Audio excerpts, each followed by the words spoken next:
अस्सलाम वालेकुम जी तो दोस्तों आज हम बात करेंगे कि हमें ड्राई फ्रूट का इस्तेमाल कैसे करना चाहिए और हमारी सेहत के लिए वो क्या असरात मरतब करते हैं।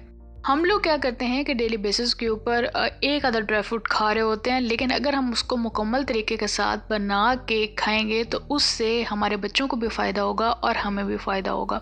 अगर आप ड्राई फ्रूट को हमारी रेसिपी के मुताबिक इस्तेमाल कर लेंगे तो इससे ना सिर्फ आपकी बॉडी एक्टिव होगी बल्कि आप एनर्जेटिक भी हो जाएंगे, माइंड भी तेज़ होगा और उसके साथ साथ नज़र की कमज़ोरी का भी खात्मा हो जाएगा और आपका जो कोलेस्ट्रॉल है वो भी नहीं बढ़ेगा। बाज़ ड्राई फ्रूट ऐसे होते हैं जिनकी तासीर ठंडी होती है और बाज़ ड्राई फ्रूट ऐसे होते हैं जिनकी तासीर गर्म होती है। जब हम इन दोनों को मिक्स कर देते हैं तो उससे क्या होता है कि ठंडा गर्म मिक्स हो जाता है, तो उससे क्या होता है कि बजाय फ़ायदा देने के बाज़ चीज़ें हमें नुकसान भी देने लग जाती हैं।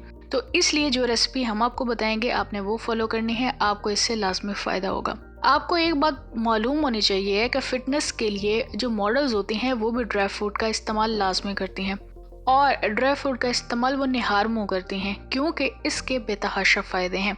एक तो आपकी फ़िटनेस के लिए बहुत ज़्यादा अच्छा होता है, आपकी बॉडी शेप के लिए बहुत ज़्यादा अच्छा होता है, आपको दिन में बहुत ज़्यादा एक्टिव रखता है, फ्रेश रखता है, तरोताज़ा रखता है और उसके साथ साथ आपके माइंड को भी चार्ज कर देता है और दिन के आप सारे काम बहुत अच्छे तरीके के साथ कर लेते हैं और आपको थकावट भी नहीं होती है। इसलिए ड्राई फ्रूट का निहार मुँह इस्तेमाल करना बहुत ज़्यादा फ़ायदेमंद होता है।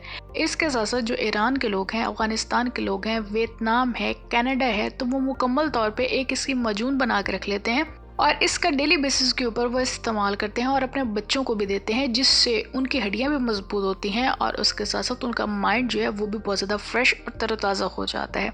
अब हम देख लेते हैं कि हमने ये मिक्सचर बनाना किस तरह से है।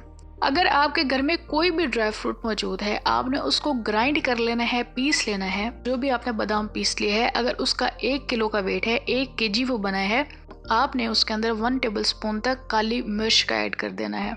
इससे क्या होगा कि आपकी बॉडी जो है वो कोलेस्ट्रॉल पैदा नहीं करेगी, आपकी बॉडी के ऊपर चर्बी नहीं चढ़ेगी, आपका ज़हन इससे एक्टिव रहेगा, फ्रेश रहेगा। और अगर इसकी कम मिकदार में आप बना रहे हैं, 1 केजी से कम है, अगर आधा किलो आप बना रहे हैं तो उस सूरत में आपने आधी चम्मच ऐड कर देनी है। इसी तरह से आपने मिकदार को एडजस्ट कर लेना है तो आपको इससे बहुत ज़्यादा फ़ायदा हो जाएगा। कुछ बच्चे बहुत ज़्यादा दुबले पतले होते हैं, तो फिर आपने क्या काम करना है कि आपने सारी चीज़ों को ग्राइंड कर लेना है और इसके अंदर आपने शुगर ऐड कर देनी है, चीनी ऐड कर देनी है। इसकी जगह पे आप गुड़ का भी इस्तेमाल कर सकते हैं और मिश्री का भी इस्तेमाल कर सकते हैं।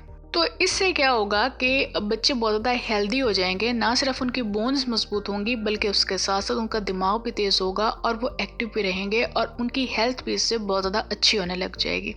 ईरान में आलमंड्स बहुत ज़्यादा पाए जाते हैं। ईरान की जो मदर्स होती हैं वो क्या काम करती हैं कि इन आलमंड्स को अच्छी तरह से पीस लेती हैं और पीसने के बाद इसके अंदर 1 टेबल स्पून काली मिर्च का ऐड कर देती हैं और ये अपने बच्चों को डेली बेसिस के ऊपर खिलाती हैं। निहार मुँह वो लाजमी खाते हैं।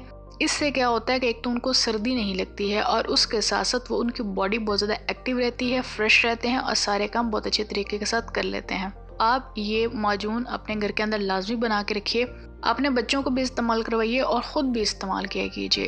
अगर आपको फ़ायदा हो तो आपने हमें कमेंट सेक्शन में भी लाजमी बताना है।